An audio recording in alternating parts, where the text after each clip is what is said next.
So the YouTube live stream and the recording is going. So I'll just take a moment to go through our attendance roll.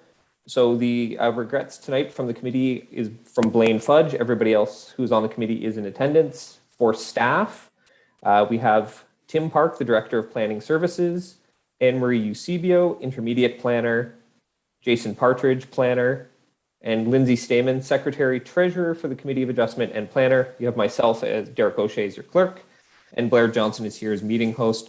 Doing a quick count of the attendance, we have about 5 or 6 applicants/agents in attendance, and there are 7 members of public in the public gallery. Oh, we just added another applicant or agent there. So I will now turn things over to you, Mr. Chair. Great, thanks very much, Derek. Okay, so good evening and welcome to our virtual Committee of Adjustment meeting. Now on your screen, you will see members of our Committee of Adjustment. Behind the scenes, we have many staff members with us who have worked hard to make this meeting possible.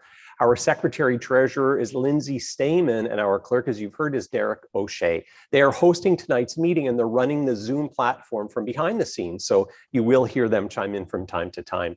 Now, the agenda and the schedules for this meeting have been posted on Dash on the city's website. And if you don't have those documents and you'd like to follow along, please feel free to access them now. So we have 5 agenda items this evening, and I'd like to share with you the format that I'm going to be using to navigate through each application. I'll start by introducing the applicant, and then I'll give each applicant or their agent an opportunity to add anything further. Now, if you have nothing further to add, then just simply say so. Next, I'll invite members of the committee to ask questions of either the applicant or staff, and then I'll open the public portion of the meeting. Now, it's at that time that I'll ask you to raise your virtual hand in Zoom if you have any questions or comments in respect of the application. If you do have a question or if you wish to make a comment, please don't expect an immediate answer, however, because it's during the public portion of the meeting that we record your questions and comments, and it's only after I close the public portion of the meeting will your questions and comments be addressed by either the applicant, their agent, or a staff member. I'll call 3 times for public comments before I do close the public portion of the meeting. Now, once I close the public portion of the meeting, members of the public will not be allowed to comment further. So the next step is I'll invite the applicant and or staff to address the public comments, after which I'll come back to the committee and call for a motion so that we can deliberate on the application. So if you're the applicant, at this point, you're free to leave the meeting. Then we just rinse and repeat, because I'll be using the same format for each application this evening. And that's pretty much it in a nutshell. Now, if you have a personal interest in any particular application and you'd like to receive written notice of tonight's decision, then please send an email with your name and address to our Secretary Treasurer, Lindsay Stamen. Her email address is lsthamann@cityofkingston.ca. So I'll now call on Derek, our clerk, to confirm quorum. Derek? Chair, we do have quorum. Okay, thanks very much. So I'll now call the meeting to order at 5:33 p.m. and refer you to the agenda. So committee members, you've had a chance to review the agenda. Can I call for a motion to approve the agenda? So moved by Paul and seconded by Vincent. Mr. Chair, just making sure the members did understand that there is the addendum to the meeting tonight. Right, is everybody aware of that? So motion to approve the agenda with the addendum? Okay, so we're good on that. So moved by Paul and seconded by Vincent. Okay, so any discussion? So all in favor on that, please raise your physical hand, and that's unanimously carried. All right, now we're on to confirmation of the minutes from the August 16th meeting. So the members that were present, you've had a chance to review those. Okay, and can I have a motion to approve? So moved by Paul and seconded by Somnath. Any discussion on those? Okay, so all in favor, raise your hand, and that would be unanimously carried by the members, I guess, present. We have no delegations this evening. There have been no requests for deferral that I've been made aware of, and there are no returning deferred items. So the first piece of new business we have this evening is an application for 96 Regent Street, minor variance. So Lindsay, can I ask you to introduce this into the record, please? Right, Mr. Chair, if I just may interject again, drawing you to the addendum. As part of the addendum, the consent of the committee is requested for the consideration of the supplementary report, which is business item 8F. That would come before consideration of agenda item 8A, because there needs to be a switch out of the recommendation. So maybe it would just be best if the committee, if it was okay with the committee, they consider that supplemental report and then go into the full report as per normal. Okay, so do we then look at the 8F report now? That would be correct, because the purpose of the 8F report is just to switch Exhibit A in the report that's listed under 8A, because there was an error in the recommended conditions. So I see. If you'd like, staff can provide a brief explanation as to why that needs to happen, but I think it would be best if you save the full process for once you have the amended 8A. Okay, so maybe we'll have staff just maybe address that, for the reasons behind that. Good evening, members of Committee of Adjustment staff and members of the public. A supplementary report is included in the agenda, which provides clarity on the conditions of the minor variance application regarding utilities Kingston requirements. What has been added in the supplemental report is that approval of the minor variance requires a utilities Kingston written approval. It was the previous Exhibit A in the initial report indicated the requirement for a certificate of official, which is an error. That's only for consents. And this has been corrected in Exhibit A of the new supplemental report. My name is Anne-Marie Eusebio. I am the intermediate planner who has been assigned to this file for 96 Regent Street. Thank you. Thanks very much for that. So then, Derek, for as far as process goes, will we move for business item 8F and then move back to 8A? Correct. So I believe the Director Park has his hand up as well. So Mr. Chair, it's up to you if you'd like to let him address the committee. Sure, absolutely. And Tim? Thank you. Through you, Mr. Chair. I just wanted to add to what Ms. Eusebio said about the recommendation.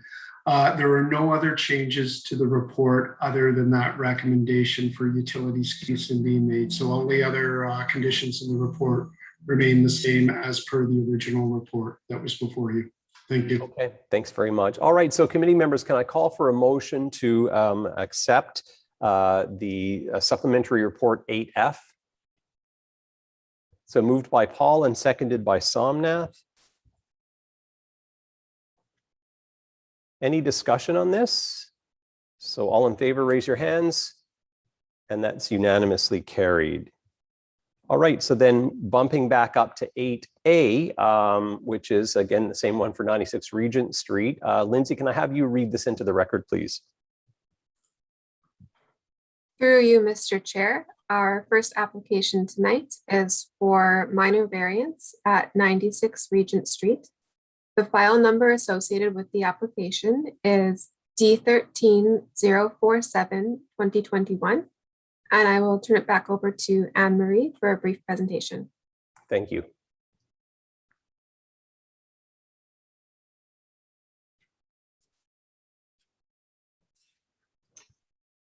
Hello, good evening, Chair, members of the Committee of Adjustment staff and members of the public. The minor variance application presented before you is at 96 Regent Street. The purpose and effect of this application is to construct a new two-story dwelling with a second residential unit in the basement. The existing residential single detached home and detached garage will be demolished. On to the next slide, please. In order to facilitate the proposed development, the applicant is seeking variances to reduce the minimum aggregate side yard width, to increase the maximum percentage of lot coverage, to increase the maximum permitted height of any exterior wall exclusive of the end gable, to increase the maximum permitted residential building depth, and to decrease the minimum setback from the front line with respect to projections into yards. Next slide, please. And next slide, please. The property is currently developed with a 1.5-story single detached dwelling and attached garage within an established residential community near the intersection of Palace Road and Brock Street near the downtown core. The surrounding residential units consist primarily of single detached dwellings. Semi-detached dwellings and apartments also surround the property. The subject property is situated at the northwest corner of Churchill Park. Napier Park and Elder Park are also nearby. Next slide, please. This is a photo showing the access from Max Street. It is a corner lot, and the bottom photo shows access from Regent Street. Next slide, please. This is the site plan for the subject property. The applicant is proposing to construct a new two-story single detached dwelling with a basement unit for the second residential unit. The new dwelling will have a flat roof with a small parapet. A small courtyard with a raised deck is also proposed that will provide the primary outdoor amenity area. The proposed development will provide 2 parking spaces, with 1 space for the principal dwelling and 1 space for the second residential unit. The parking spaces will be located within the existing driveway. The principal dwelling will be accessed from Max Street, and the second residential unit will be accessed from Regent Street. A 1.2 meter walkway will also circle the dwelling and provide a pedestrian linkage between the driveway and the entrance to the second residential unit. The proposed dwelling is similar in scale, massing, and height of existing dwellings along Regent Street and Max Street. Adequate amenity, parking, and landscaped area will be provided, and the functional needs for residents will be met. Next slide, please. Next slide, please. With respect to public consultation, signs were posted on the subject site 10 days in advance of the meeting. Notices were sent by email to a total of 30 property owners, and a courtesy notice was placed in the Kingston Wick Standard. 2 letters of correspondence were received in support of the application, and 2 letters of correspondence were received in opposition of the application. Next slide, please. With respect to our recommendation, the requested variances maintain the general intent and purpose of the official plan and the zoning bylaw. The proposal is desirable for the appropriate development or use of land, and as such, the proposed application meets all 4 tests under the Planning Act. Approval of this application will permit the construction of a single detached dwelling with a second residential unit, deck, and stairs. Thank you, and that concludes my presentation. Great, thank you very much. At this point, can I please call on the applicant and or their agent to identify themselves by name and address for the record? Good evening, the chair. My name is Jennifer Wood. I'm a planner with here this evening representing the applicant. Very good. And is there anything further you wish to add to the application? Nothing further. I've read the staff report and agree with the recommendations. Very good. Thanks very much. So committee members, do you have any questions for the applicant or the applicant's agent? And I see Mr. Peter Coors has his hand up. Mr. Coors?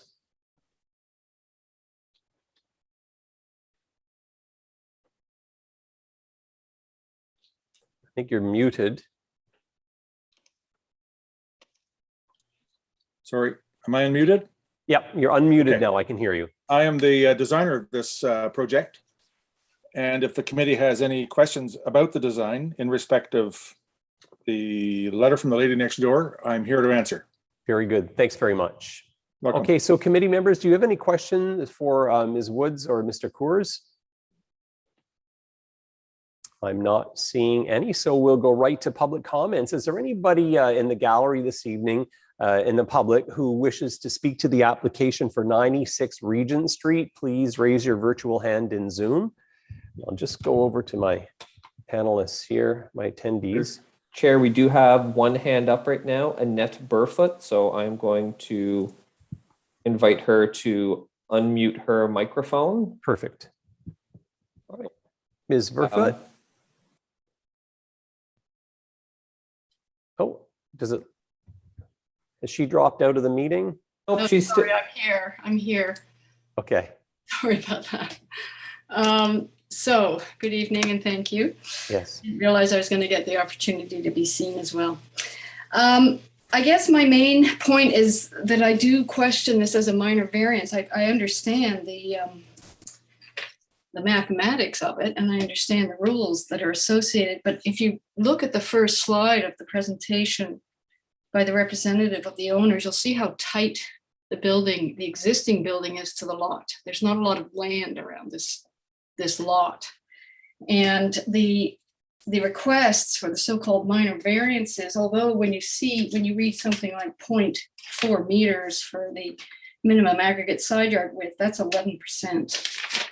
The second variance, which is 4, maximum percentage of lot coverage, that's an increase of 9%. The maximum permitted height, and the particular concern here is the design of the building, so-called design. I actually think this has been created by software, but the maximum permitted height is the impact of it. The request is a 7% increase to the current height of the building, which is on a pitched roof. This is raising that pitch up to flat. So the effect on shadowing, on shading, on blocking is significant. The greatest percentage is in projections into yards, and that increases 20.6%. So in a lot this tight, those increases have an enormous impact. I have 2 questions though. One regards the use, the indication of this being containing a yoga studio. And although it says, quote, it is intended that clients will not attend the yoga studio in person. I'm very familiar with Mona. I'm an avid fan of her yoga, and I was constantly attending her studio when it was in a place up on Bass Street, a small mall that had ample parking. And there were people coming and going to a whole slew of classes all the time. And my question is, how can we be assured that this is not going to have traffic implications in a residential area, which is already suffering from traffic issues for a variety of reasons? My second question has to do with the overshadowing, especially of the property to the north of the applicant site. And I met Glenn in the pole line this morning. I was going in, he was coming out, and the line was moving briskly. So we didn't have a lot of chance to discuss this. And I did tell him I was particularly concerned about this overshadowing. And my question is, why is it only the backyard that's being considered in terms of attending to the potential overshadowing? This is going to be effectively a 2.5-story wall that small 1.5, if I'm not even sure it's 1.5, building to the north of this property is going to face, with a relatively small distance between their property and the proposed property. Thank you. Great. Thank you very much. Okay, are there any other members of the public who wish to speak to the application for 96 Regent Street? Please raise your virtual hand in Zoom. And I'll call one third and final time. Do we have anybody with us this evening who wishes to speak to the application for 96 Regent Street? Please raise your virtual hand in Zoom. Oh, and I do see one, Mr. Coors. Oh, well, actually, I'll come back to you, Mr. Coors, when I close the public portion of the meeting, but I do see one person in the attendees, Chris Saliba. Yes, I just wanted to second the concerns and questions from Annette, particularly just the fact that height increase is, you got to take into account the fact that you're going from a pitched roof to a flat roof. So the effect of that height increase is a lot more than the percentage that's noted in the application for variance. And then again, the question about assurances that the yoga studio isn't going to affect traffic in the area. And sorry, so Chris, if I could just have you give your full name and address for the record, please. Sure. My name is Chris Saliba, and my address is 319 Mack Street. It's 3 houses down from the property. Great, thanks very much. Okay, and just one, I see one more attendee who has their hand raised, and I recognize Annette. Actually, Ms. Burfoot, we've already heard from you. So we'll just move on, and I'm going to close now the public portion of the meeting and come back to the staff, or maybe Mr. Coors, you wanted to address some of these comments?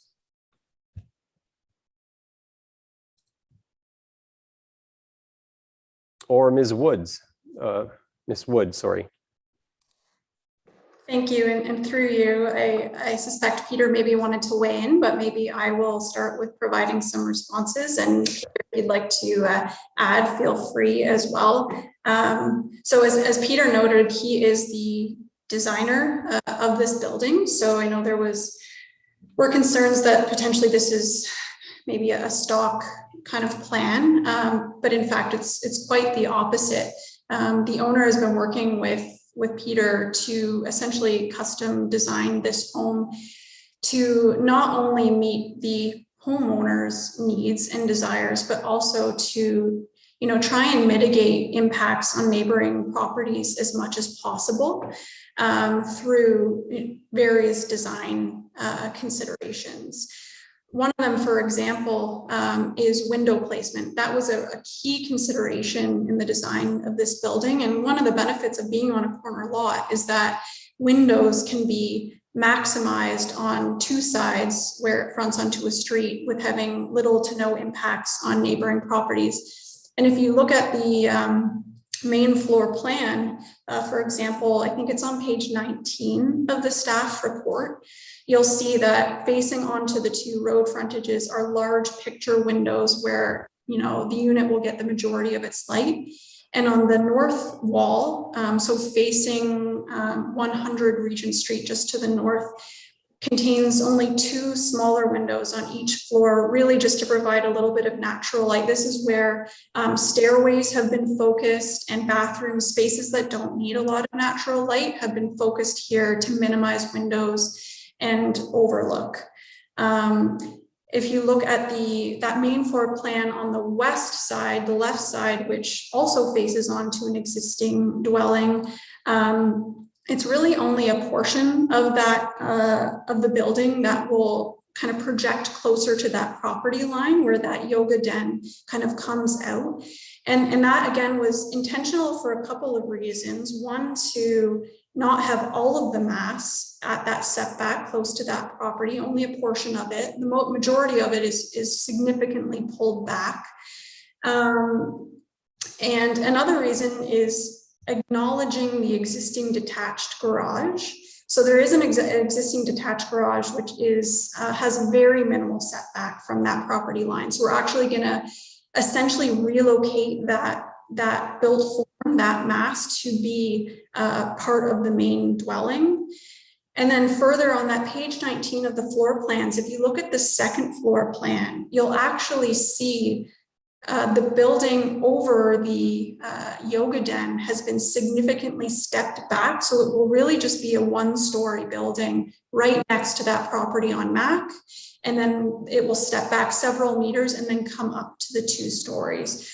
So, and Peter, feel free to weigh in on this, but the design has been extremely intentional to try to mitigate those impacts. And maybe Peter, first, I'll just quickly speak to height, because I know that is a concern.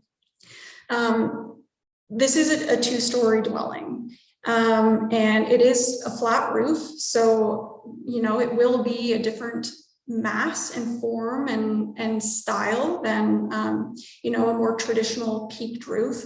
But I do want to highlight that the zoning bylaw specifically differentiates height requirements for flat roofs and for peaked roofs. The maximum height for a peak roof is 10.7 meters, and the maximum height for a flat roof comes down to 7 meters. The idea being we don't want to allow, because 10.7 meters would allow a 3-story peaked roof building. Coming down to 7 meters means we don't have a 3-story flat roofed boxy building. We're 0.5 meters over, which equals about 1.5 feet. And the primary reason for this is to get that extra 1.5 feet of ceiling height for a more livable basement unit. That's the primary reason. I think with the design and the articulation, that extra 1.5 feet of height will have minimal impacts on surrounding uses and shadow impacts. The yoga den, the owner has basically completely transformed their model to do sort of remote broadcasted yoga lessons. It's something I've now enjoyed since COVID, doing yoga from home, and this is the applicant's intent. So there wouldn't be folks coming to this studio, and if they were, then they would be subject to any of the home occupation requirements of the zoning bylaw that apply to any home-based building, home-based office use. Peter, was there anything that you wanted to add on to that? Sure. I can add a little bit. Yeah. The concern about shadowing, thanks for your notes on that. Concern on the shadowing is, as insofar as shadowing the south wall of the building next door, it isn't going to be a whole lot more. The building's already tucked in and low to the ground. And once the sun gets around past noon, the shading on the adjacent property is going to be only slightly more, not much. So I think the idea that the big building is going to really overshadow next door is not quite right. Insofar as the massing of the building, indeed, it is larger than a peaked roof. But I started this project very excitedly, and still excited about it, that this is on a very special corner lot. It's not any old corner lot, it's a special corner lot. And I designed a building that has some interest in it. I've got basically four materials: aluminum, galvalume, wood, and glass. And in the dance of the materials of glass and wood and cladding on the west and south faces of the building, the primary proportions are horizontal. And the purpose of those tactics is to reduce the apparent height of the building, not the physical height, the apparent height. So those horizontal lines in layers will make it look a little shorter. If the opposite, if the lines were primarily vertical, the building would appear to be taller. So I've taken some pains, and some fun pains, to work these textures and these proportions to mitigate some of the extra mass. And I'm quite excited about this design. I don't think I need to add any more. Thanks very much for yours. Great. Thanks very much for that. I'm just double checking my notes here. So there was, in one of the letters we received, I do believe it was Jane Kelly, she had worries about the driveway, worries about her driveway being affected and the structure of her house. That was one of the comments. And I think everything else has been covered. What can we say about that? Maybe that's something staff can address.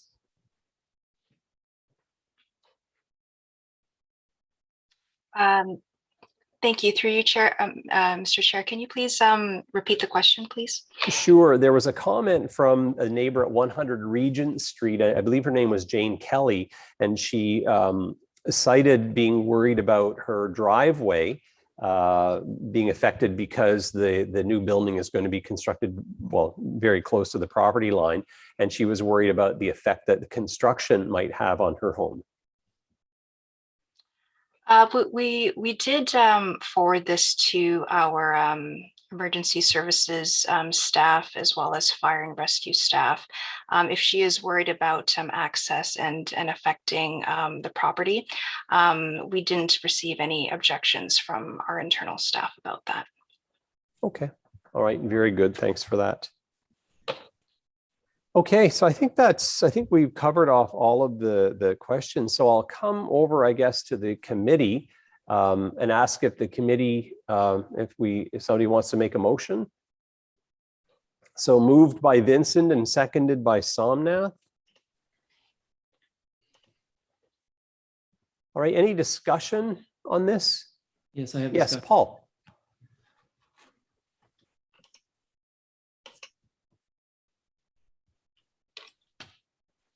To do with the application, but there seems to be a large tree on the property, and I can't tell what type of tree it is, but maybe it's on the corner of Max Street. And I'm just wondering if that's going to be demolished as well. Thank you. Okay, I don't know, Anne Marie, if you can address that. Or Jen. Okay, Peter Court, Mr. Coors.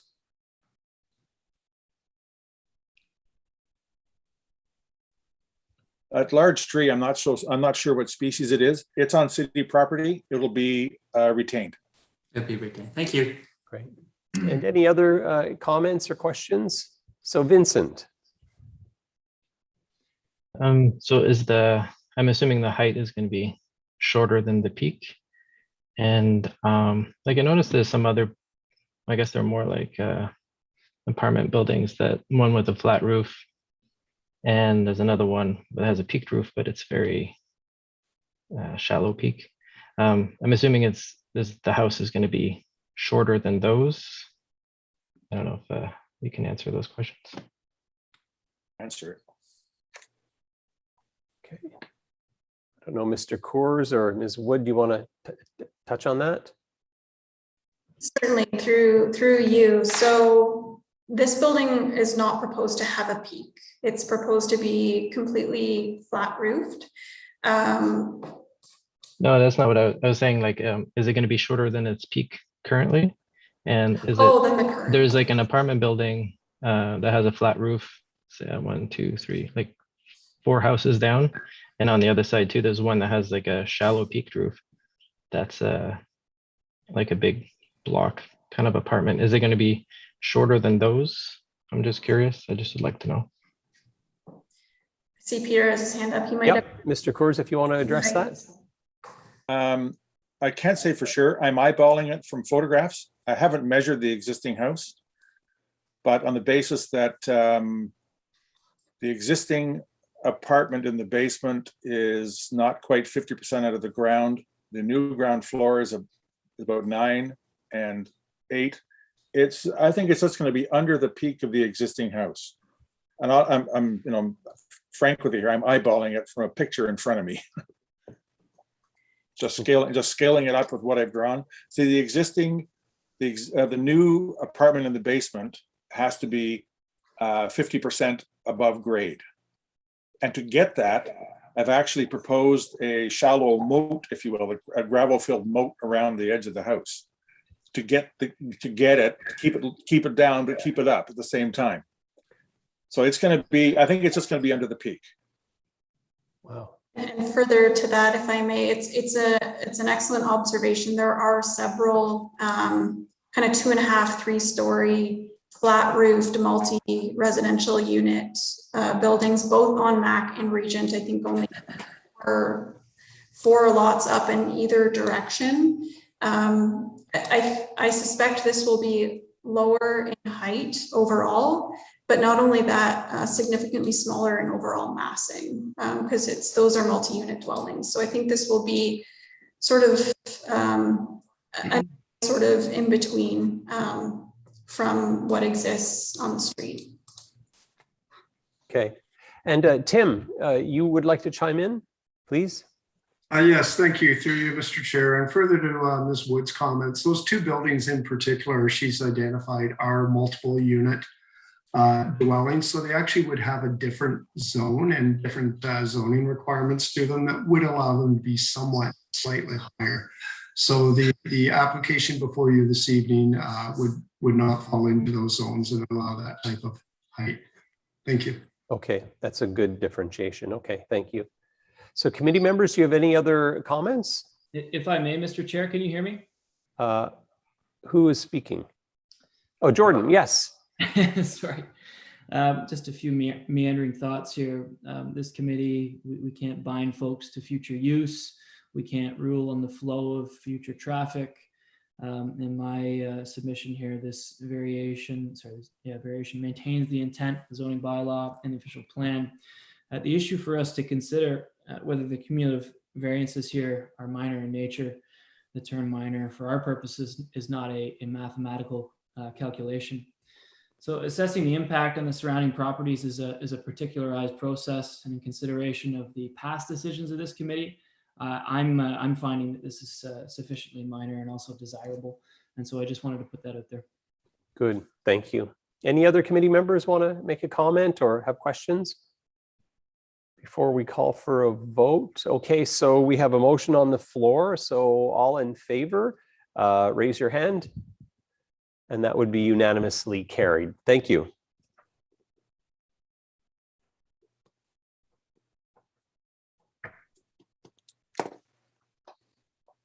Okay, so the next item on our agenda is an application for minor variance and consent for 134 Butler Street. So Lindsay, can I have you read this into the record, please?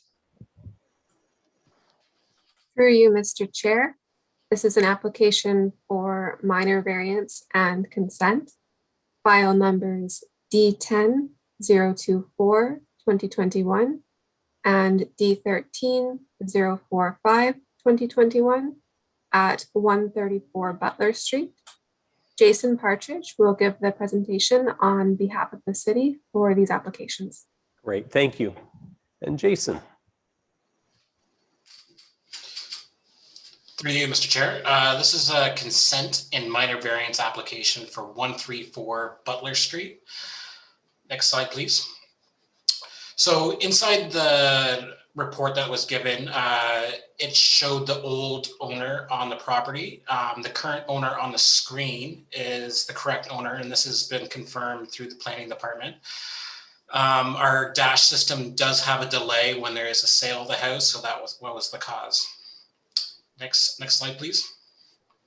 Purpose and effect of the consent application is to sever off the lands municipally known as 134 Butler Street to create a new parcel of land. The severed parcel proposed to have an area of 542 square meters with 11.1 meters of lot frontage on Butler Street. The retained parcel will have an area of 572 square meters and 11.7 meters along frontage on Butler Street. The purpose and effect of the minor variance is to request relief from the minimum lot width of a lot in the A5 zone, zoning bylaw 8499, to permit the consent at 134 Butler Street. Next slide, please. So the minor variance right here is just for the minimum lot width. The proposal is 11.1 meters and the variance requested is 3.9 meters. Next slide, please. So the property is located in the north end of Kingston, just south of Butler, on the west side of Butler Street. Next slide, please. So the site plan here shows the retained lot with an existing single-family dwelling. The existing single-family dwelling does meet all the A5 setbacks, so the side, front, and rear, and the height of the property, and the lot area. The southern portion will have a similar size lot and be able to support this A5 zone setbacks for a single-family dwelling. Next slide, please. Today we received an email from a member of the public. I believe it was attached on the email to the committee today as well. So I'm just pointing that out as well. That's the only public comments we've received so far. Next slide, please. The requested consent application maintains the general intent and purpose of the City of Kingston official plan and zoning bylaw 8499. This proposal is under section 5.3.1 of the Planning Act. The consent application request does not require a plan of subdivision and has regard for provisions under section 5124. The appropriate conditions are included in the conditions of consent as permitted under section 50(12). The proposed minor variant application meets all four tests under subsection 45 of the Planning Act, and the application is being recommended for approval subject to the proposed conditions. Approval of this application will allow for the creation of one new lot with a single family use permitted on each of the lots. Thank you. Great, thanks very much, Jason. All right, so I'd now like to call on the applicant or their agent to identify themselves by name and address for the record. Good evening, Mr. Chair. My name is Kelsey Jones. I'm a land use planner with FO10 Planning and Design in Kingston. Our address is 4 Cataraqui Street, Suite 315. I am here this evening on behalf of the owners of this property. Okay. Is there anything further you want to add to the application that Mr. Partridge gave us?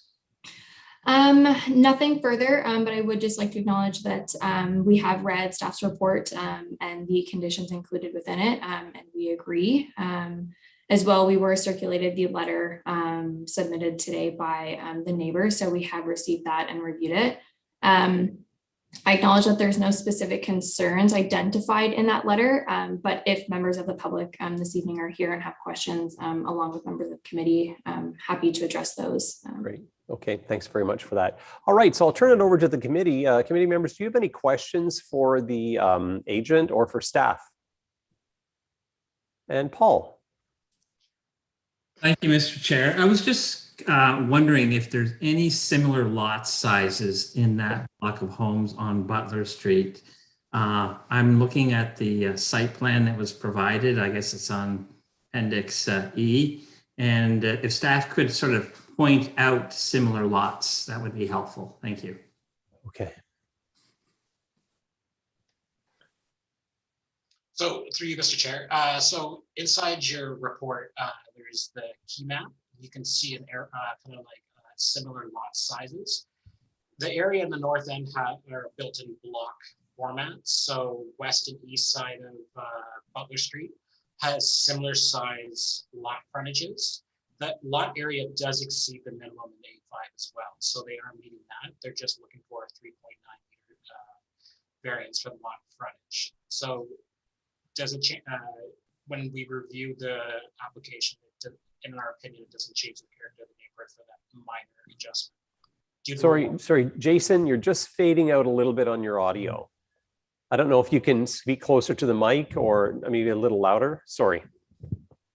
So I'll just start again. So the Weller and Butler are built in block formats. So if you look at the key map, you can see similar lot sizes on the left or east and west side of Butler Street. And that was part of our review of the application. It basically is a minor in nature. Does it change the character of the neighborhood? And in our opinion, no, due to the lot sizes and lot frontages that are similar in the block formats. Okay, thank you. Okay. And Paul? Supplemental, if I may. I'm just wondering, I understood that, thank you very much, but pointing out a specific lot would be helpful. For example, the lot right behind, which is 133, it's hard to tell what the lot frontage on that would be.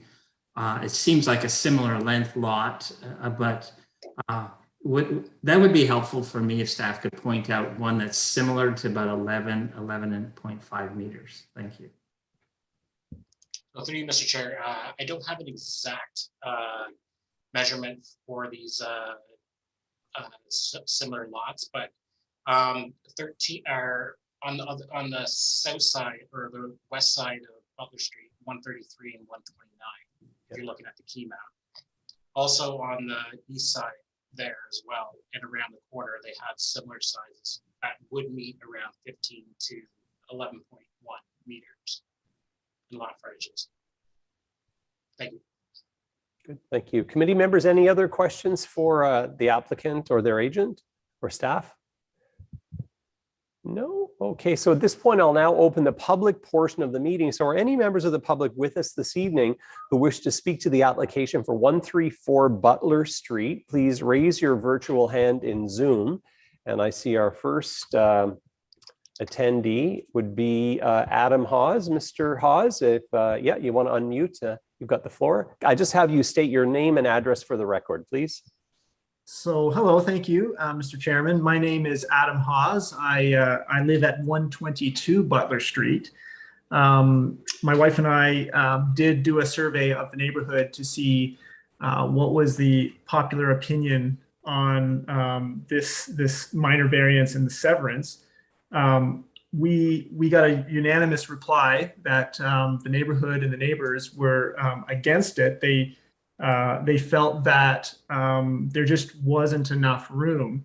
And with regard to what Mr. Partridge mentioned about similar lot sizes, although he is correct, there are some similar lot sizes, but with regard to the actual frontage, I believe there isn't anything that small in the neighborhood, having lived here for over, well, my whole life, to be honest, almost my whole life, so 33 years. I haven't noticed in the neighborhood anything that small as far as frontage goes. So we have concern because we are owners of the building at 128 Butler Street. And the particular design of that house is such that the predominant, the majority of the windows do not face forward. It's not designed in such a way that it was ever meant to be very close to another building.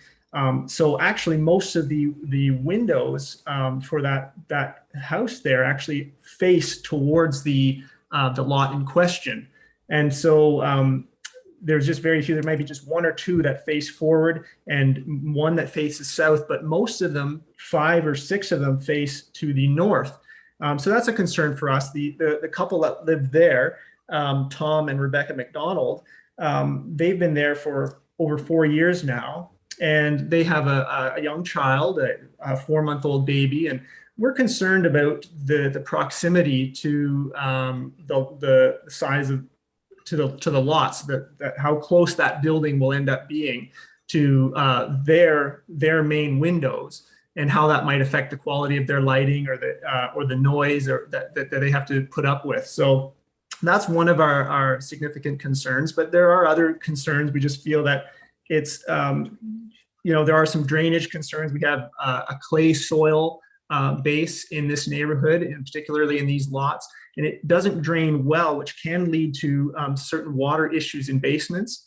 And we just feel that could be exacerbated by the addition of another building within close proximity. We do feel that the variance is a bit much. We're talking about close to 11 feet, maybe, if I'm not mistaken, 11 feet of variance on the front there. It's quite a lot in our opinion, and we just felt that given the building design and really we've got a lot just north of here on Weller Avenue, and in that area we have a lot of densification happening there. We don't feel that is necessary. I believe it's the unanimous opinion of the neighbors, that we don't feel it's appropriate to have that sort of densifying of the neighborhood on our street. We don't appreciate it, and we don't want it. We're strongly opposed to it. So I think that's about all I have to say on that. Okay, thank you very much for that. I've just made notes here. Are there any other members of the public here who wish to speak to the application for 134 Butler Street? Please raise your virtual hand in Zoom. And I'll call one last, third and final time. Are any members of the public, or is anybody with us this evening who wishes to speak or chime in to the application for 134 Butler Street? Please raise your virtual hand in Zoom. And I'm not seeing any, so I'll close the public portion of the meeting. We'll turn it back to the agent or to staff to address some of the comments that we heard from Mr. Hawes. I can start, Yes. Mr. Chair, thank you. So I'll just run through some of the notes that I took. Thank you, Mr. Hawes, for your comments. So just in terms of the lot frontages, so there are a number of lots surrounding 134 Butler that just meet the minimum 15-meter frontage. So 133, which is just to the west of the property, kind of adjacent to the rear lot line, 129, or sorry, that's Wiley Street, excuse me, 129 Wiley Street, 125 Wiley Street. So those rear parcels, those are just meeting those 15-meter frontage requirements. There's a detached residential unit on just kind of south of the property on the adjacent street. So there are parcels with those narrower frontages around 134 Butler. Excuse me, are you referring to 153 and 151 Drennan? Yes. Okay. Yes. All right. In terms of the windows on the north side of 128 Butler, so at this time, there's no building plans that have been submitted for the severed lot. At this time, we are just looking for the lot to be created. And as a next step, if the committee approves the applications this evening, then the applicant and the owner would work with the building department to bring building plans forward. But I have noted the concerns with regards to the placement of the windows on the southern property. And I'm sure that that is something that the owner will take into consideration as new building plans are being brought forward for any new residential dwelling for the property. But at this time, we are not proposing any variances related to the building envelope on that severed lot. So in terms of meeting setbacks, lot coverage, height, at this time, there's no variances being requested for that. In terms of the drainage concerns, as a condition of each of these applications, the applicant will be required to submit a grading plan to the building and engineering department. So the city will be ensuring that there's no impacts on any adjacent properties related to any grading changes to this site. So that will be something that is considered through future applications. And in terms of just, over densification in this area. So the only requested variance that we are looking for is the lot frontage, going down from 15 meters to 11.7 for the retained lot, so that northern parcel, and then 11.1 meters for the southern severed parcel, excuse me. We're not looking for any other variances. The existing residential dwelling will be retained. No changes are proposed to it. And then a similar size dwelling would be added to that southern parcel. The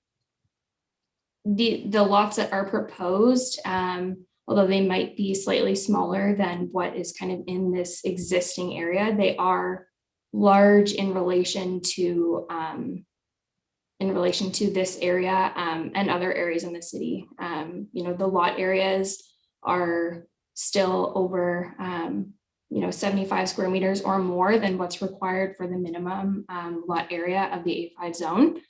So they are appropriately sized to support the existing residential dwelling along with a new dwelling through future applications.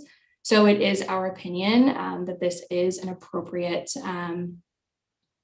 application, variance and consent for this oversized lot within the city's urban area, and especially just due to its proximity to open spaces, community uses, transit, that this is an appropriate area in the city to support additional residential use. Okay, very good. Thanks for that. I think you've covered off all of the points that Mr. Hawes raised. Okay, Paul, you have a question? So, Mr. Chair, I just wanted to point out that the two lots, 153 and 151 on, I think it's Drennan, that the agent referred to, that's a semi-detached house. So the two homes share, obviously, the structure. So I'm still not hearing any similar size lot frontages in that block. So without that information, I can't support this recommendation. Thank you. Okay. Well, before we get there, we should actually now that the applicant and staff have addressed this, we'll come back to the committee for a motion. We need a motion on the table first. So can I get a mover and a seconder? And so moved by Greg and seconded by Somnath. Okay, so now our discussion. So Paul, we've heard from you, and that's valuable, and I appreciate that very much. Any other committee members you wish to chime into this? Mr. Chair, if I may. Yes, Jordan. So it's for Ms. Jones. Essentially we're splitting a property down the middle, and we are not. There's no residential building going up right now. There's no permit for that, but is ultimately the intention to have another residence on the severed lot? Through you, Mr. Chair, that is correct. It would be proposed that a single detached one family dwelling would be added to that severed parcel in future. Thank you. Mr. Chair, I'd be interested in your comments on this. Okay, well, we'll hear from Vincent. Okay, so I've noticed like the house is fairly small compared to a lot of the other houses in the neighborhood. So say if you split this down the middle and say if 134 were to demolish and then they wanted to build the exact same house on that lot, would they need any variances to get the exact same house? And Jason, do you want to chime in? So through you, Mr. Chair. So both lots will have similar lot sizes and similar lot frontages. So if you look at the site plan provided in the document, they are meeting the side yard setbacks. They're actually exceeding them. So sorry, Jason, we're having this. Not all of us can hear you. So they are. So the two lots are similar in size and similar in lot sizes. So if you look at the site plan provided, they are actually exceeding the side yard setbacks. We would require a 3-meter aggregate side yard, so with a minimum of 1.2. So essentially we need 1.8 on the other side. So a single family dwelling could fit in there. However, they would also need to provide a driveway. So the site plan shows 3.9 is, they would need a minimum of 3-meter wide driveway on one side, 1.2. So that would make the house farther from this lot lines. However, the width would still provide them with a ability to build a single family dwelling. Now, if they require anything in the future, they would have to go through the process from start to finish again, apply through the Committee of Adjustment, and the project would be reviewed by the Committee of Adjustment. Thank you. Okay, thanks for that. Is that okay, Vincent? Yeah, and it looks like there's sheds too in front of the window. So currently it looks like the windows are fairly close to something that's blocking them currently, it seems. Is that correct? Through you, Mr. Chair, that is correct. There is a shed in that southern portion of the property, and that through this application will be demolished. But yes, that is existing and in proximity to those existing windows at 128 Butler Street. Okay. Thank you. Any other comments or questions from the committee members? No, my take on it is I struggled with this because we've seen similar applications where we take a lot of record and split it in half, and we get where one case that I'm thinking of most recently is that it really upset the fabric of the neighborhood because we were creating two very small sliver lots that were nowhere near anything that was anywhere within the neighborhood. This one here, I'm not seeing that it's too far off. I mean, there are some lots that are similar, probably have a smaller lot area. If I just look on Drennan Street here, number 111 and 115, just at a first glance, they probably have a smaller square footage than we would have at Butler Street. I do see that 153 and 151 Drennan Street, those, I mean, I took my ruler out here and I'm kind of just measuring the what I'm seeing here on the screen, and what is being proposed is not unlike what's at 153 and 151. But when I take a look at the sort of the footprint of the house, as Vincent had pointed out, the house that's at 134 right now is probably smaller than either 153 or 151 Drennan. So again, that's not, I'm just eyeballing it as far as dead reckoning goes. So I'm not struggling personally with the concept that what is being proposed would upset the neighborhood, or that it's not something that's similar to what's already there. So I would vote in favor of it. Any other comments from committee members? All right, so we have a motion and it's been seconded. So now we just call for the votes. All in favor, raise your hand. So we've got 5, 4, and opposed. So 5, 4, and 1 against, and it's carried. That's with Mr. Babin in the decline. Okay, thanks very much for that. Okay, the next item on the agenda is an application for permission at 11 Gardner Street. So Lindsay, can I have you read this into the record, please? Through you, Mr. Chair, this is an application for permission at 11 Gardner Street. The file number is D13041-2021, and Sarah Oldenburger is the planner assigned to this application. Sarah was unable to attend tonight's meeting, so I will do my best to give the presentation on her behalf based on some notes that she kindly left behind for me. Okay. Okay, so the purpose and effect of this application is to expand the existing residential use by adding a third-story addition with a south-facing dormer and a west-facing bay window on the first floor of the existing dwelling unit. Next slide, please. There was a previous permission application for this address to expand the existing dwelling. This permission, this included permission to construct a second-story addition, to replace the existing porch with an enclosed mudroom, and to remove the west projecting stairs from the mudroom and add a new porch and new set of steps, which would project north from the mudroom. The permission application was approved by the Committee of Adjustment, and a building permit was issued based on that approval. The applicant wanted to make significant changes after that approval was issued. This included adding a third-story addition, and that's what's prompted this subsequent permission application before you tonight. Next slide, please. This property is located on Gardner Street, north of King Street West and south of Union Street. Next slide, please. This building requires permission to expand upwards.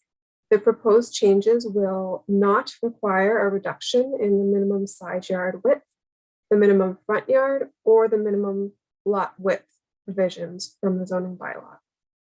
Next slide, please. This is the site plan. The changes on this plan, based on compared to the previous permission, is that a note for the third floor addition has been added, and there's a new bay window added at the front. Next slide, please. These elevations show the third-story addition and dormer. They also show the bay window on the first floor. Next slide, please. And here we have the main floor plans, which depict the proposed bay window. Next slide, please. This is the second floor. And this slide also contains the outline of the roof setback. This drawing shows that the roof line is contained within the property boundary. Next slide, please. And here we're seeing the third floor. This depicts the additional living space that would be provided by adding this third story. Next slide. Here we have the building section, which shows the difference from the height and the pitch of the previously approved roof. And it also shows the proposed attic truss, which would enable the third story living space in this case. Next slide, please. Signage was posted, notices were mailed, and a courtesy ad was placed in the WIG standard. No public comments have been received for this application. Next slide. This application is recommended for approval, and it is my understanding that the owners, Wesley Brooks and Kristen Brooks, are here this evening to answer any questions regarding this application. I leave this in your hands, Mr. Chair. Great. Thanks very much for that, Lindsay. Okay, so at this point, I'd like to call on the applicant or their agent to identify themselves by name and address, and that's for the record. Hi, Mr. Chair. My name is Wesley Brooks. The subject property is 11 Gardner Street. We don't actually reside there. We live on Princess Street at 1283, and my wife is currently indisposed with our 3 kids. I apologize. That's fine. Okay, is there anything further you wanted to add to the application, Mr. Brooks? No, nothing at all. I wanted to thank Lindsay for coming out. I know Sarah, it was a bit of probably a tough juggle with the handoff, but I think she represented us pretty well. The only thing I wanted to interject, I guess it's just a matter of wording, really. I wouldn't have called our plans a 3rd-story addition, but I suppose just that's the wording being used. As she mentioned, the only difference is the addition of an attic truss. So it's increasing the overall elevation from the previous permission application by 14 inches overall. Yes, it's allowing for extra living space, but again, like I just wanted to point out, it's only adding that 14 inches of living or overall elevation. Okay, thanks very much for that. All right, so committee members, do you have any questions for the applicant or for staff?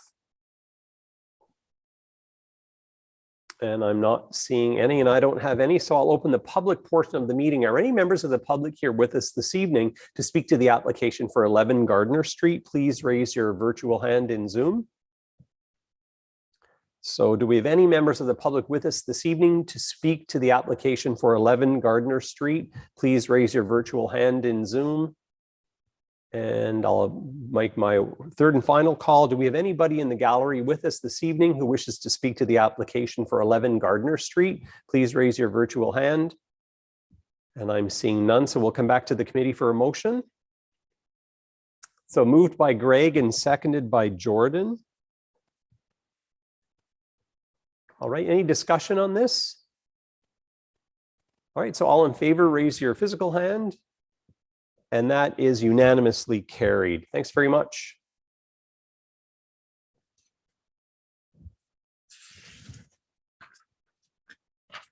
Now, the next item we have actually deals with the addendum. So I think we're going to bump over to number 8G of the addendum. And I think I'll have, who will we have speak to that? Lindsay, will you speak to that? That's for 254 Alfred Street. Henry? Hello, Mr. Chair. Yes. Okay. Very similar to the previous application, a supplemental report is included in the agenda, which provides clarity on the conditions of the minor variance application and permission application regarding utilities, Kingston, and engineering requirements. As stated previously, there are no changes to the development proposal. Okay, thanks very much. So then on that, we'll need a motion from the committee to approve the supplemental report. So moved by Greg and seconded by Jordan. And any discussion? So all in favor, raise your hands. And that's unanimously carried. And now we'll head over to item number 8D, which is the application itself for 254 Alfred Street. So Lindsay, can I have you read that into the record, please? Through you, Mr. Chair. This is an application for permission and minor variance at 254 Alfred Street. The file number is D13-046-2021, and the planner assigned to this application is Anne-Marie Zapio. Great, thank you.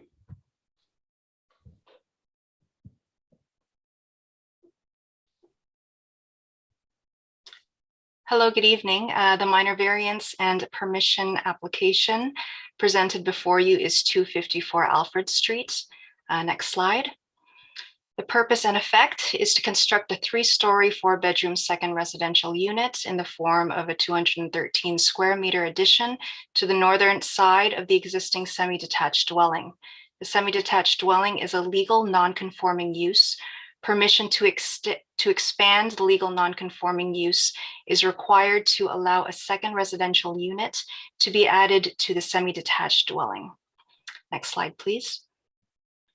In order to facilitate the construction of the proposed second residential unit, 2 variances are requested.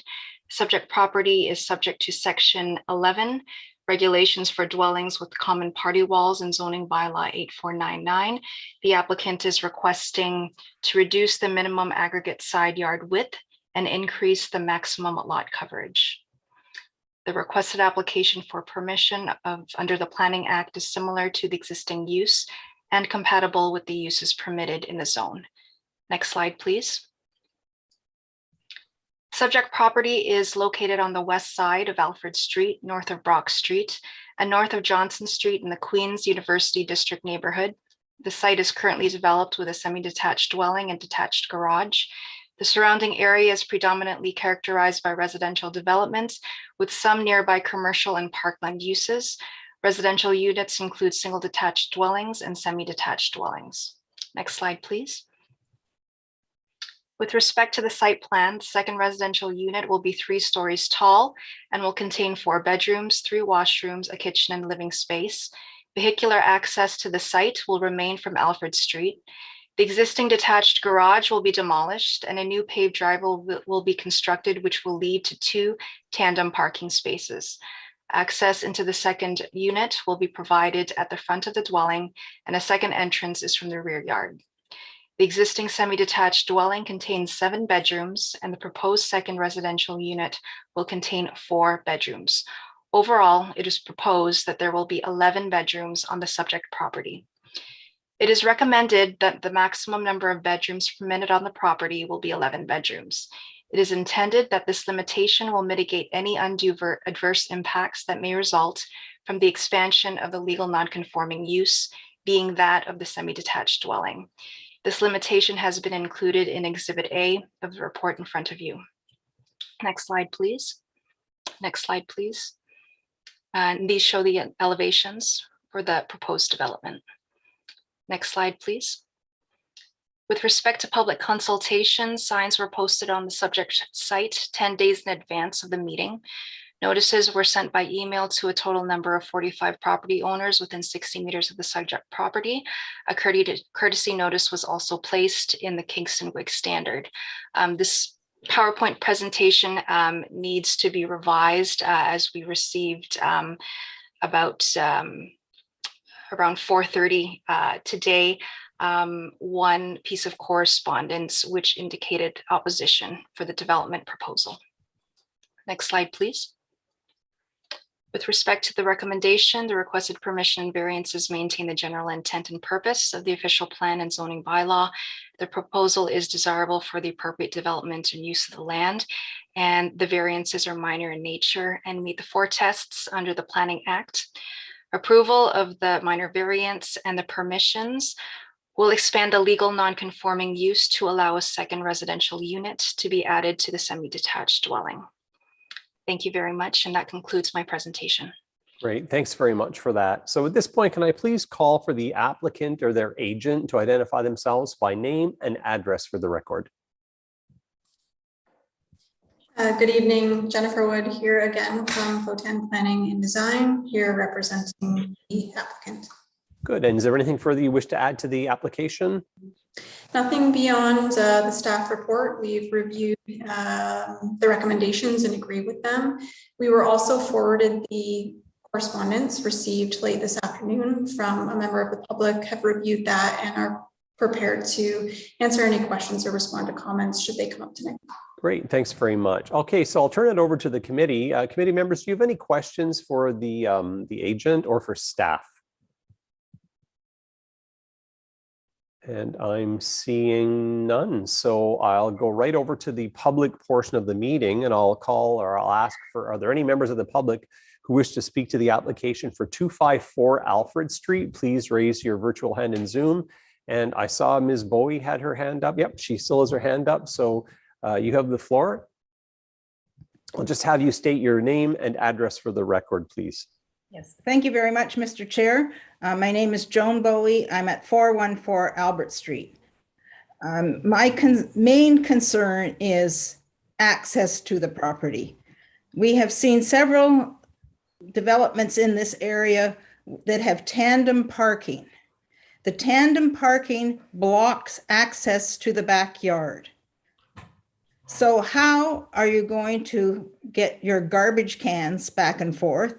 How are you going to get your bicycles back and forth? By the way, there I do not see any bike parking. And how are fire services going to access this lot? I also am curious that the neighbor, it's a duplex, an existing duplex. when I see this, I don't know if there's some sort of agreement between the two properties, if there's an access across the property at the back, because otherwise 252 is going to be landlocked. It has no driveway. It has no access except across the backyard of 254. And I just don't understand how anybody's going to get any services there. They have no parking, they have no access to any services. But my major concern, there's lots of things wrong with having 11 people on a lot. But my major concern is this blocking of access to the back of the property, which to me is a fire hazard. Or if you had to have an ambulance come in with a stretcher, how would they ever get through if there's 2 cars parked there? And I know you fellows have been through all of those applications where you have to have, the access of 1.2 or 5 meters. I'm not exactly sure what it is that is required if you have a secondary suite. I just think that this should also be a requirement. How can you allow people to not have access to the back of a property? And I don't know who owns 252, but I guess they're not concerned. Thank you. Thanks very much. Okay, do we have any other members of the public who wish to speak to the application for 254 Alfred Street? Please raise your virtual hand in Zoom. And I'll call one third and final time. Do we have any members of the public who wish to speak to the application for 254 Alfred Street? Please raise your virtual hand in Zoom. And I'm not seeing any, so I'll actually come back to maybe staff to address the comments from Ms. Bowie.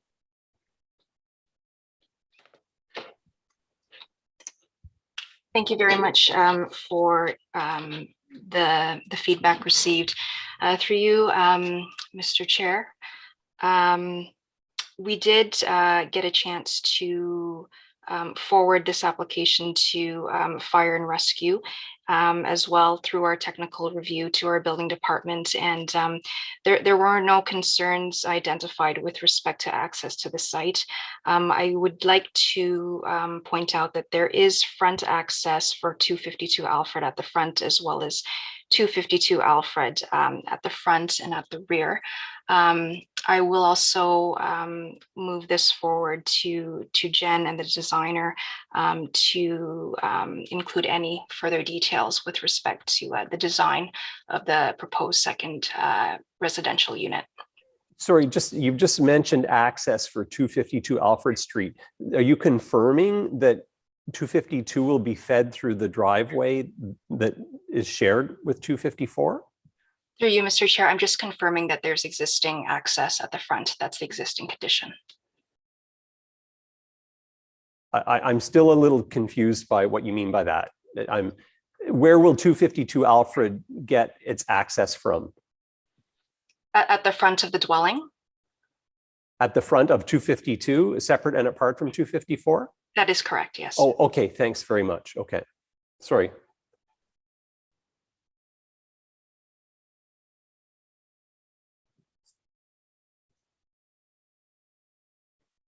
And so you'd fire and rescue. Okay, I'm just looking here. I don't see, I mean, I'm looking at the street photos here and I don't see a driveway by 252 Alfred Street.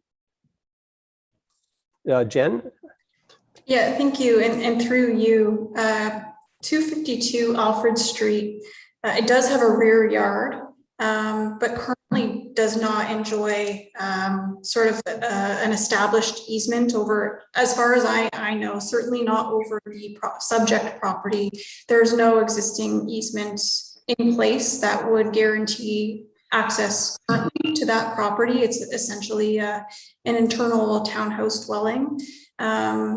And there's no proposed new easement over the subject site to create new legal access to that rear yard. It's an existing condition that will continue.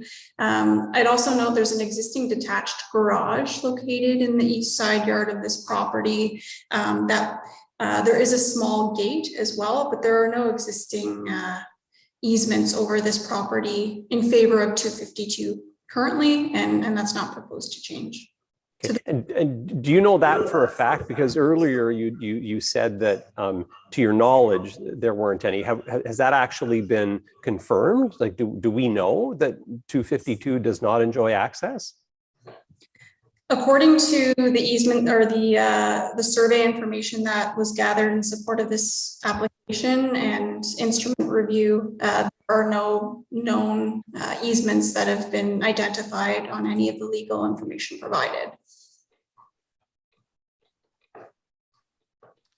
Okay, all right. So on that note, I guess we'll put it back to the committee for a motion. So moved by Greg and seconded by Somnath. Any discussion? Vincent, yeah. Yeah, I know I'm not too fond about tandem parking for only 2 spots for 11 adult, most likely adult rooms. I'm hoping that there's not going to be a lot of cars where they have nowhere to park. My other thing was, I don't remember now. Actually, that's all I wanted to say for now. Okay. Any other committee members wish to speak to this application? Yeah, Paul. So Mr. Chair, we've dealt with a few of these similar applications, and people from the public refer to this as a rooming house at times. Yeah. We certainly have dealt with the tandem parking issue as well. What I don't recall is dealing with a similar design on a semi-detached building. That seems a little odd, but that aside, I think everything else we've sort of dealt with previously in other requests to us. So I would be in support of this, but I do acknowledge the issues that are mentioned by the public around tandem parking, the number of people on a lot, and the issue around emergency services. So with that, those have been mentioned previously. I just can't understand why the neighbor hasn't been consulted, or if they have been silent on this. But with that said, I'm fine. Okay, thanks. I mean, my take, I mean, I echo exactly 100% of what you say, Paul. The whole issue of tandem parking, I'm not a huge fan of, but I mean, if it fits and it fits, and the city is okay and emergency services are okay. In future, I'd like to see them actually write a letter or report where they say, yeah, we acknowledge that there's tandem parking here and there's a foot to get by a vehicle should we have to get into the backyard, but for whatever reason, they don't seem to comment on that. I have to accept the fact that the owner of 252 Alfred had received notice of this and knows that whether or not there's a registered easement, that they won't have access to their backyard if in fact they enjoyed access in the past. That's problematic for me. I own a property just up at 384 Alfred, and I'd be quite upset if my neighbor decided to expand, his property so that I couldn't access my parking, and I happen to be located in the middle of 2 other units. But nonetheless, if it ticks the boxes, it ticks the boxes. So yeah, I would be prepared to go with it. Any other comments from committee members?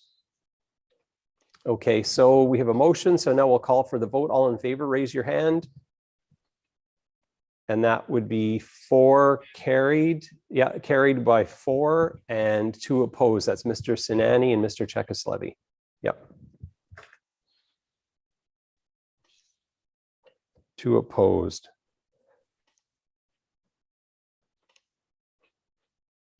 Okay, thanks very much for that. All right, so our final application is for 35 Brock Street for a minor variance. And Lindsay, can I have you read this into the record, please?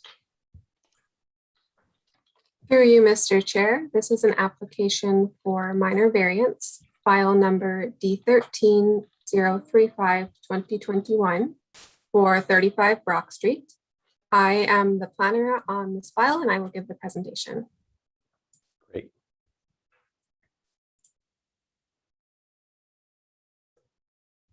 Okay, so the purpose of this application is to convert the 2 upper floors of the existing restaurant into 4 residential units, including an addition on the rear of the 2nd and 3rd floors. Next slide, please. So here we see the key map and the neighborhood context map for reference. 35 Brock Street is located just across from Market Square and City Hall. And you'll also note from these images that the existing building has 100% lot coverage. Next slide, please. So 4 minor variances are required for this proposal. The first variance is to reduce the minimum required amenity area. The zoning bylaw requires 10 square meters per dwelling unit, which would be a total of 40 square meters for this proposal.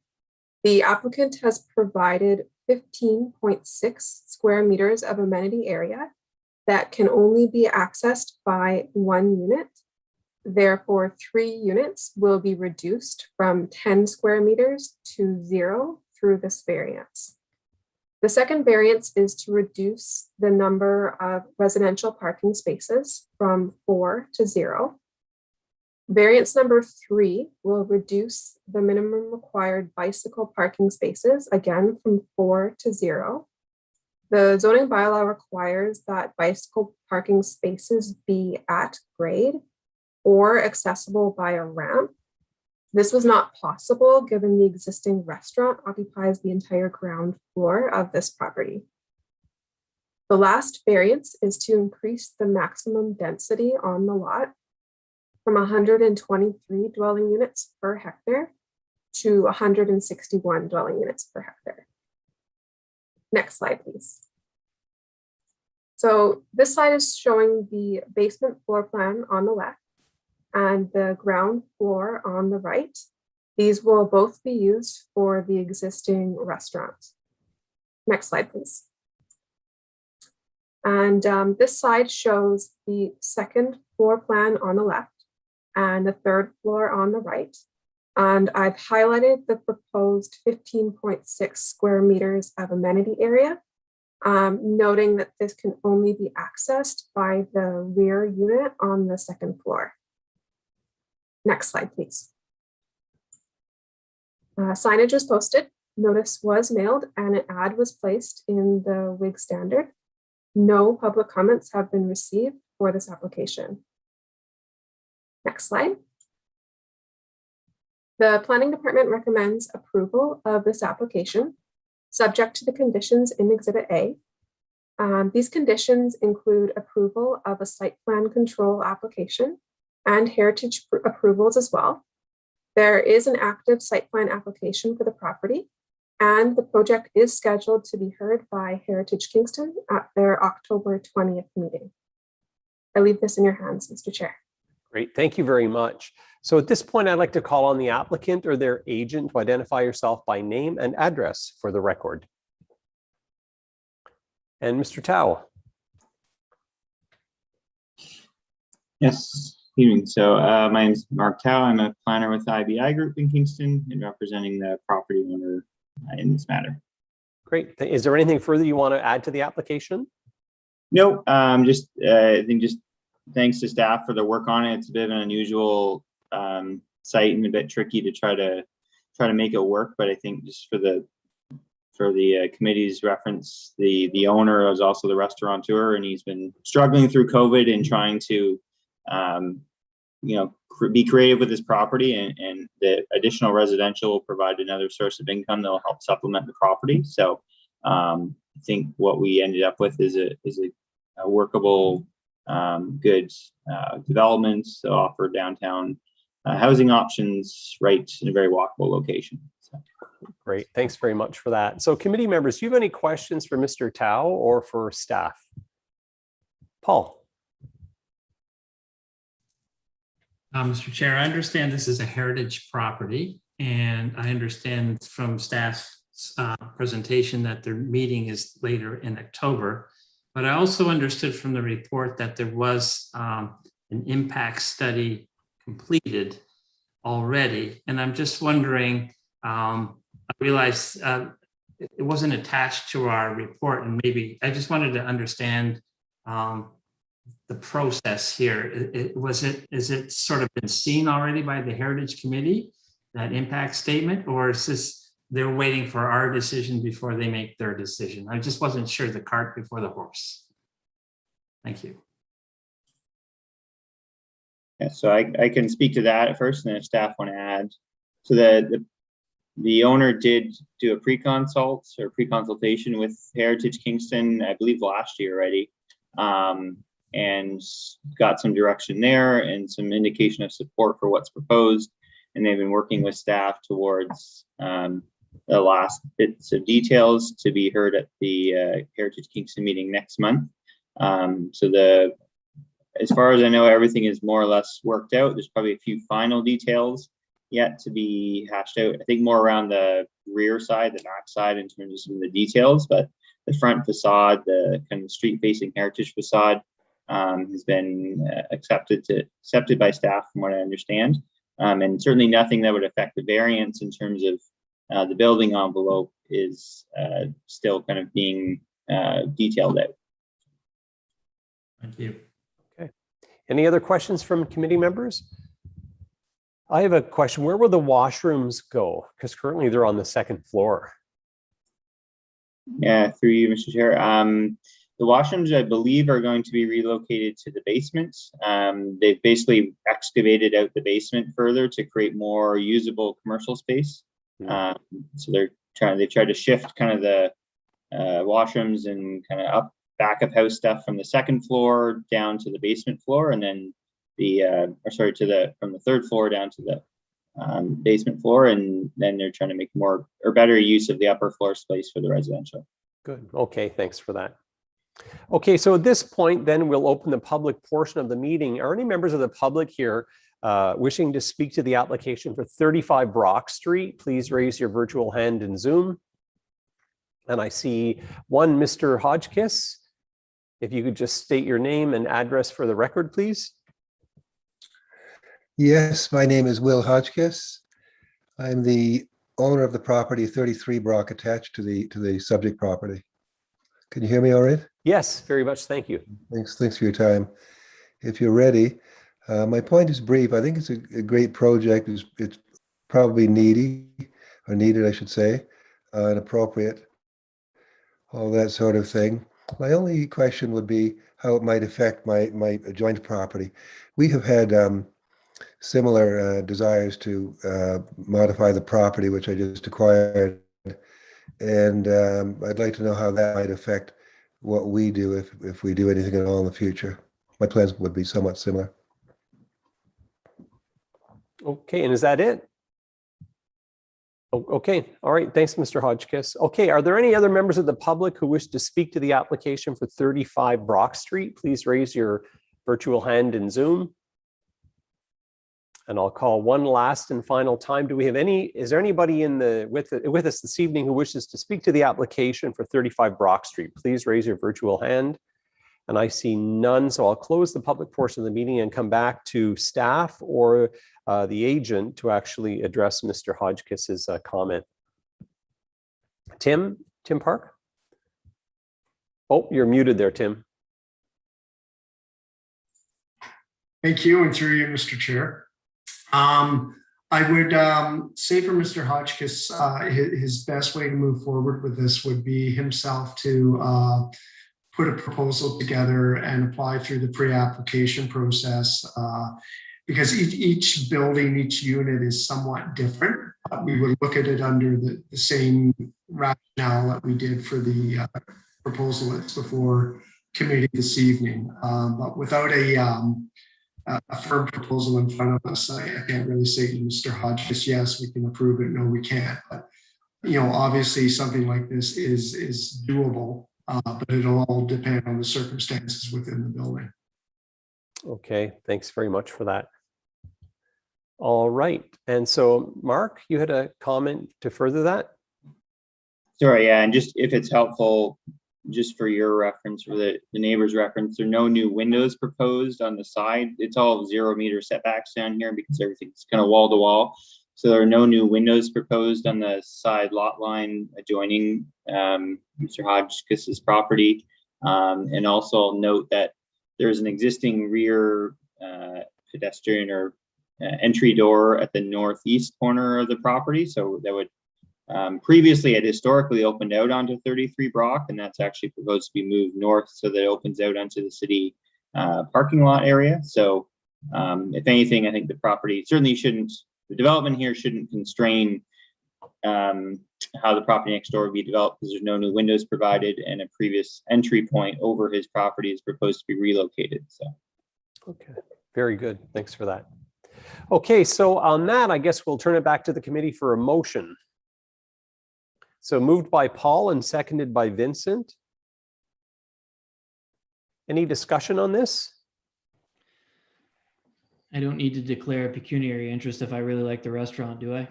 I don't think so. I was thinking the same thing, but no. And Vincent, you had a comment? Yeah, I just wanted to say, I think it's a great idea.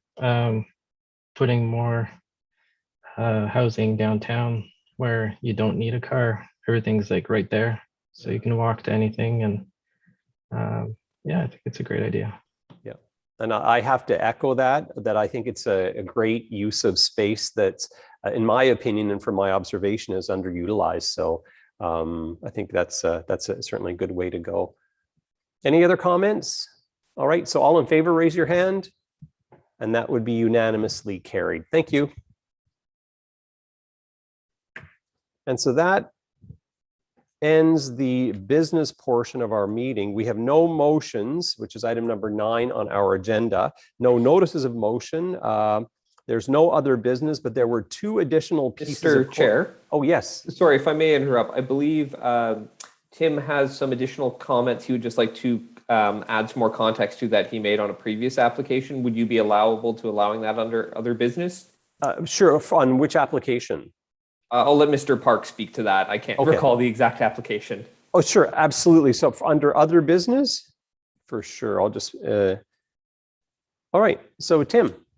Thank you, and through you, Mr. Chair, thank you for the indulgence. I'm speaking specifically to the application that was the first application, 96 Regent Street, and I think I had said the 2 existing apartment buildings, 3-story apartment buildings that were in the general proximity of the application were as of right zoning. I did a bit more digging while we were meeting, and in fact, they're not as of right as of right zoning or site-specific zoning.